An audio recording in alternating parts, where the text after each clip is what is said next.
Welcome to जय मैं Kota 5 minute advance series. आज फिर मैं आप लोगों के लिए बहुत इंपॉर्टेंट क्वेश्चन लेके आया हूँ। ये क्वेश्चन बाइनोमियल थ्योरम का है। आओ अपन इसको डिस्कस करते हैं। सबसे पहले वही बात, आप प्लीज वीडियो को पॉज कीजिएगा और इस क्वेश्चन को सेल्फ ट्राई कीजिएगा। अगर बच्चों में इसके सॉल्यूशन की बात करता हूं तो देखो यहाँ पे क्या लिखा हुआ है। यहाँ पे कुछ क्वांटिटी लिखी हुई है। If 5 + 2√6 whole power n is equal to Z. Z बेटा यहाँ पर होगा इंटीजर। जेड मतलब यहाँ पे इंटीजर का काम करेगा। ये एफ मतलब होगा बेटा यहाँ पे फ्रैक्शनल पार्ट। किसकी बातें हो रही है यहाँ पे? फ्रैक्शनल पार्ट की बात हो रही है। अब आपसे पूछा है बताओ जेड की वैल्यू क्या होगी। अब देखो इस टाइप की प्रॉब्लम को सॉल्व करने का सबसे अच्छा तरीका पता है क्या है? देखो मैं आपको बताता हूं कि आप देखो क्या करो। गिवन क्या दे रखा है?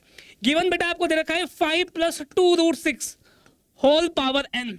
कितना गिवन है बेटा? ये जेड प्लस एफ गिवन है। इज इट क्लियर और नॉट? अगर ये आपको एक क्वांटिटी ये गिवन है तो एक बात बताओ मेरे को। जब यहाँ पे 5 - 2√6 होल पावर में n लूंगा तो इसकी वैल्यू भी क्या मिलेगी आपको? इसकी वैल्यू मिलेगी आपको फ्रैक्शनल पार्ट। सोच के देखो। तो यहाँ पे इस फ्रैक्शनल पार्ट को मैं एफ डैश नाम दे देता हूँ। मेरी इच्छा है, हाँ या ना? अब देखो ये आपकी इक्वेशन 1 है बेटा, ये आपकी इक्वेशन 2 है। अगर इन दोनों इक्वेशन को मैं जोड़ दूं तो होगा क्या?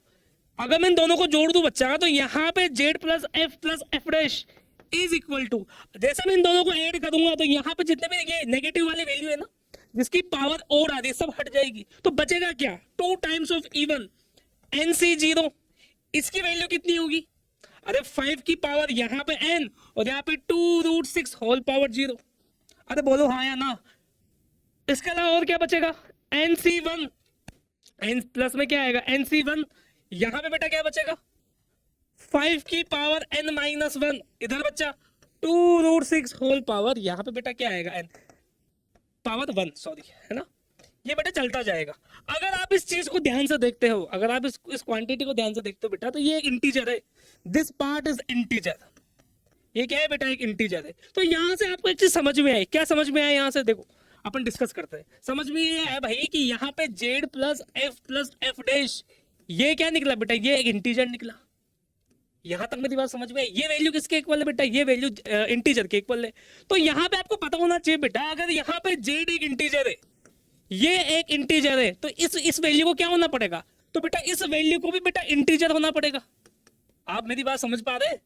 तो इस वैल्यू को भी क्या होना पड़ेगा बेटा? इंटीजर होना पड़ेगा। अब आपको पता है कि जो आपका फ्रैक्शनल पार्ट है वो 0 और 1 के बीच में होता है। बेसिक बात जो आपको पता होनी चाहिए। अगर आपका f 0 और 1 के बीच में है, अगर आपका f 0 और 1 के बीच में है, तो मेरे को एक चीज बताओ, जो आपका f डैश होगा वो भी बेटा 0 और 1 के बीच में होगा। बोलो ये सुन लो, ये बात सही है? अगर आपका f 0 1 के बीच में है तो f डैश भी 0 1 के बीच में होगा। तो अगर मैं इनको मिला के लिख दूं, मतलब इनको जोड़ के लिख दूं, तो अगर मैं बोलूं कि f प्लस एफ डैश कितना होगा, तो बेटा वो क्या होगा? 0 और 2 के बीच में होगा। तो यहां से एक बात समझ में आती है। समझ में क्या आती है? कि जो आपका f प्लस एफ डैश होगा उसकी वैल्यू बेटा 1 होने वाली है। बताओ यहां तक कोई दुख तकलीफ नहीं है? अब देख, जैसे बेटा मैं आपको बोलता हूं ना कि यहाँ पे जो आपकी वैल्यू निकल के आई थी, ये क्वांटिटी, आपने एक बार क्या किया? दोनों को जोड़ा। मैं चाहता हूं कि आप इन दोनों को एक बार मल्टीप्लाई कर दो। सर होगा क्या? देखो चमत्कार होने वाला है। तो यहाँ पे 5 + 2√6 होल पावर n मल्टीप्लाई करना है बेटा। 5 - 2√6 whole power n। Pen change कर लो फटाफट से आप लोगों के लिए। तो बेटा यहाँ पे क्या आएगा? जेड प्लस एफ मल्टीप्लाई में एफ डैश। यहां तक कोई समस्या नहीं है सर? बात समझ में आ रही? जैसे बेटा इन दोनों को मल्टीप्लाई किया तो यहाँ पे मिला 1। इसका मतलब आप क्या समझे? इसका मतलब आप क्या समझे कि जेड प्लस एफ और एफ डैश इसकी वैल्यू किसके इक्वल है बेटा? 1 के इक्वल है। अगर इसकी वैल्यू 1 के इक्वल है तो यहां से देखो बच्चा, यहां से देखो जेड प्लस एफ कितना आएगा? 1/f डैश आएगा। अगर ये 1/f डैश आ गया तो यहां से एक बात बताओ, जेड की वैल्यू कितनी आ रही है? जेड की वैल्यू आएगी 1/f डैश माइनस का f। ये बात समझ में आई? अब देखो एफ डैश की वैल्यू यहां से निकालो। एफ डैश की वैल्यू कितनी आएगी? एफ डैश की वैल्यू आएगी 1 - f। तो यहां पे पुट कर दो z = 1/1 - f माइनस का f।